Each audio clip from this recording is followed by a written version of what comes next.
Bom, dando continuidade aí na nossa aula de patologias da mama, hoje vamos abordar aí as patologias malignas da mama. Então, vamos lá? Então, quando a gente fala aí de patologias malignas, né, nós temos aí as características específicas, né, dos tumores da mama. Então, qual que é aí a classificação, quais são os conceitos, né, dessas características? Bom, é um adenocarcinoma. O que significa um adenocarcinoma? É uma neoplasia maligna, tá? Cuja característica histológica mais interessante vai ser a quantidade variável aí de tecido fibroso que envolve essas células neoplásicas. Né? O que seriam essas células neoplásicas? São as células malignas, aquelas células que por algum motivo se multiplicaram aí amorfas, né? E desenfreadamente. O que seriam amorfas? Seriam aquelas células que estão ali, vamos dizer, doentes, né? Então, quando a gente tem uma célula sadia, ela segue aí um processo, né, de divisão celular. Quando a gente tem uma célula que está doente, ela vai se dividir, essa divisão celular vai ser aí desenfreada. Tá? Ela vai se multiplicar muito rápido. Por isso que quando a gente tem aí um câncer, né, um tumor maligno, ele possui aí o seu progresso muito rápido, seu crescimento muito rápido, devido aí a essa multiplicação de células desenfreadas. Tá? Então, a gente tem aí os sinais cardeais do adenocarcinoma, que são eles: uma tumoração irregular de consistência pétrea, né? Ele vai ter aí uma aderência ou uma fixação nessa mama. E eu tenho também aí os gânglios axilares palpáveis, tá? Então, quando eu falo aí em tumoração irregular, é fácil, quando a gente fala de mama, de visualizar essa anormalidade na mama, tá? Por quê? Porque a mama ela vai estar assimétrica, ela não vai estar do mesmo tamanho em ambos os lados. Geralmente ela aparece aí caroços, né? Que a gente consegue visualizar a irregularidade na parte superficial da pele. Ou a pele vai ter ali uma mudança de textura, né? Quando a gente fala aí o aspecto de casca de laranja. Ou eu vou ter ali fluidos saindo aí pela mamila, né? Então, assim, eu tenho alterações que são notáveis, né? A mama, quando ela fica retraída, o bico, né, do seio retraído, tudo isso significa que algo tá errado, né? Então, esses tumores, eles podem ocorrer em qualquer idade, tá? Isso após a menarca.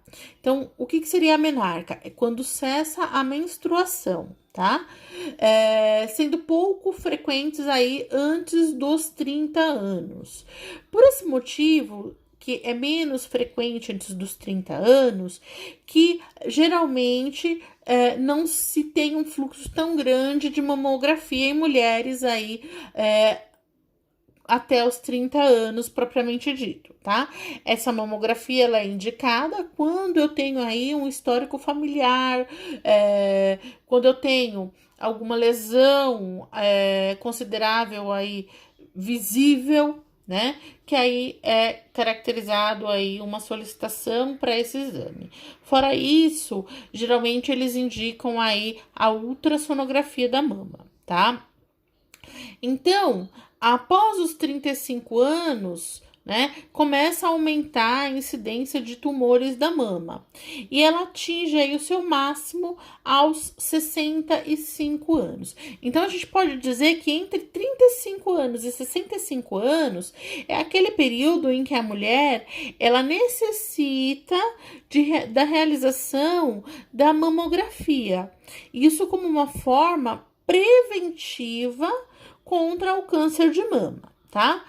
Ressaltando que qualquer tipo de tumor sendo identificado em sua fase inicial, ele tem grandes chances aí de ser curado, tá? É lógico, o paciente vai fazer um controle pro resto da vida, mas as chances de cura são muito maiores quando é descoberto e tratado logo no seu início. Quais são os sintomas, né? Os principais sintomas. Podem surgir aí sintomas relacionados com lesões primárias, tá? Que seria aquele câncer inicial, o primeiro câncer, ou com efeitos de metástase. Então, aquele câncer de mama não é o primário que o paciente teve, tá? Sendo paciente feminino ou masculino. Ele teve um câncer ou ela teve um câncer em uma outra região e posterior aí desencadeou o câncer na mama, tá? Geralmente, a paciente, ela recebe aí, geralmente aparece-se aí de uma tumoração indolor, né? Então, o que acontece? Se a paciente não faz o autoexame, se o paciente não faz o autoexame, ele não consegue visualizar que tem algo errado, tá? Então, o autoexame da mama, ele é o carro-chefe para identificar que há alguma lesão.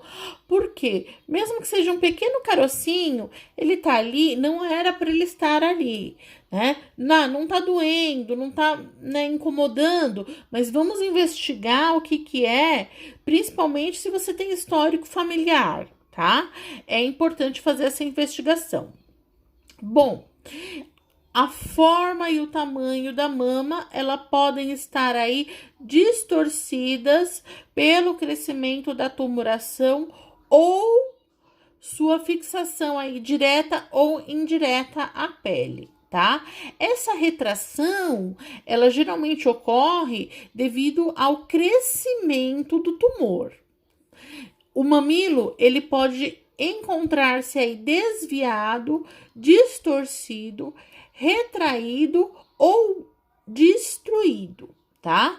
Então, esses sinais, se você faz o seu autoexame, se você se conhece, se olha no espelho, você constantemente fazendo isso, você sabe se algum desses sinais aparecer é porque algo não está certo.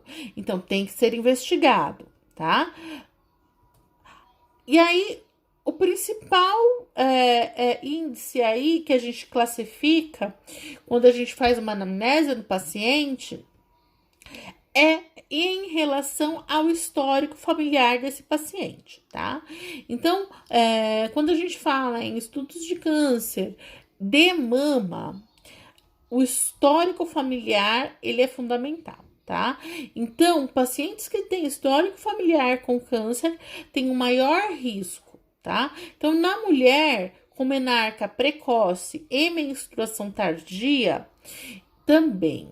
Mais frequente aí nas mulheres nulíparas, mulheres que nunca tiveram filhos do que nas multíparas, nas que já tiveram filhos, tá?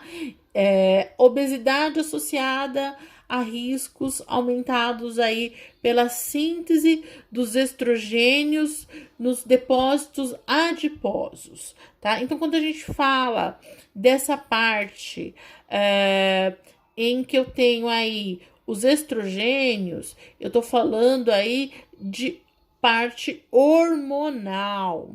Então, eu tenho aí um aumento de risco. Maior risco em pacientes com histórico familiar, que tenha mãe, irmão, irmã, tio, tia da parte materna, tá? Então, classificados aí como parentes de primeiro grau, tem aí uma maior probabilidade. Então, se você tem algum caso na sua família e você nota que há alguma alteração na sua mama, tem que fazer ali a mamografia, tá? Só o autoexame, só a ultrassonografia não é o bastante. O fundamental é fazer aí um exame de mamografia, porque a ultrassonografia não é que ela não seja eficaz, ela não vai atingir os tecidos mais profundos aí da pele. Então, ela vai ficar na parte superficial. Então, por exemplo, se eu tenho um tumor nos tecidos mais internos, né, eu não consigo visualizar com a ultrassonografia. Já com a mamografia, como ela tem uma compressão mamária, como eu faço uma compressão, então eu consigo aí visualizar todos esses tecidos, consigo analisar e verificar se há alguma alteração, tá? Tendo alteração, é feito aí uma imagem localizada da região e posteriormente pode ser solicitado aí uma biópsia. Bom, grande parte aí dos adenocarcinomas, eles situam-se aí no quadrante superior externo. Então, isso 50% dos casos, tá? E normalmente consistem aí em uma única massa sólida, tá? Essa massa, ela vai ser indolor, né? Que por vezes aí podem causar um leve desconforto, tá? A sua superfície, ela vai ser irregular e de consistência aí pétrea.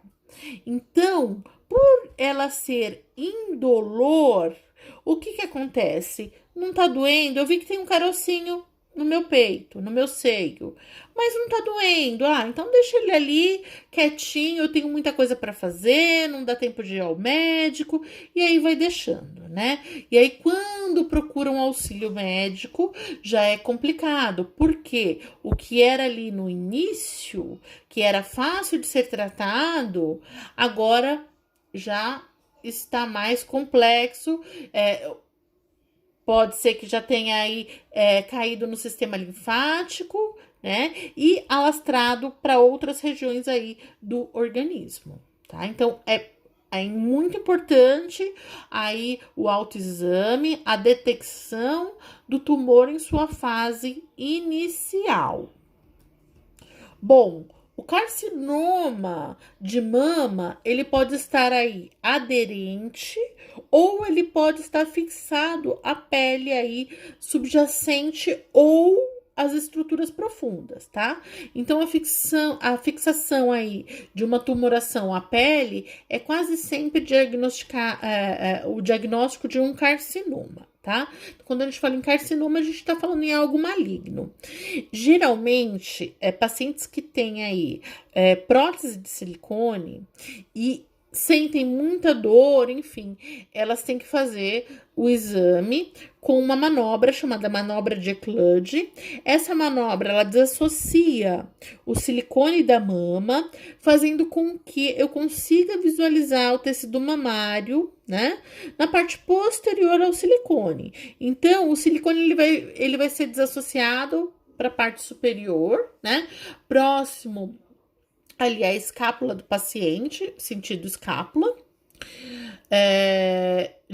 sentido clavícula, tá? Vai ser desassociado do sentido clavícula do paciente e aí eu consigo fazer a retração dessa pele, né, que ficou e fazer ali a minha imagem mamográfica. Quando o tumor ele se propaga ao longo dos septos fibrosos da mama, o bloqueio dos linfáticos que passam aí no seu interior provoca um edema, tá? Esse edema geralmente causa muita dor, causa inchaço, tá? O que aprofunda aí os orifícios das glândulas sudoríparas e também dos folículos pilosos.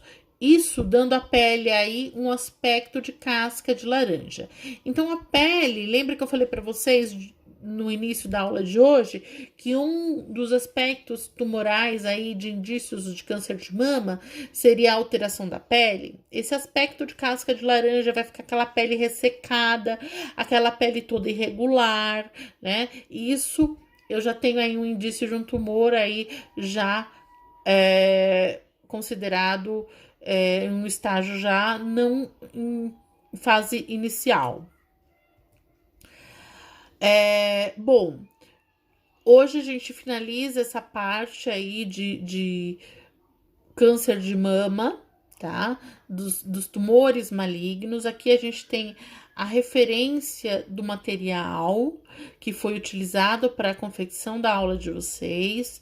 Espero que vocês tenham gostado aí do conteúdo.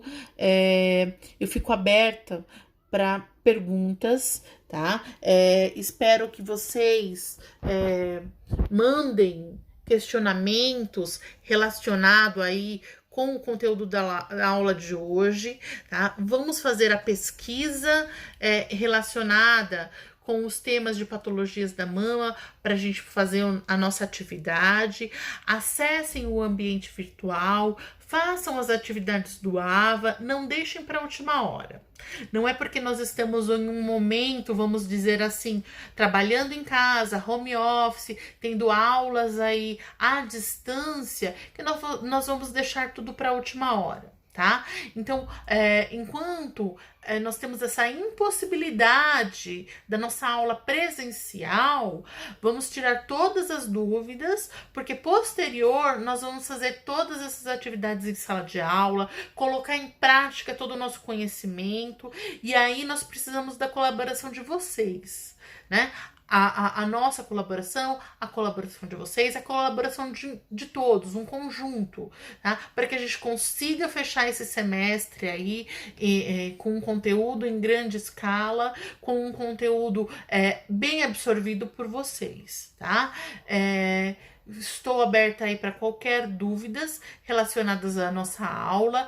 Me mandem e-mail, me mandem mensagens pelo ambiente virtual e um forte abraço a todos e fiquem com Deus.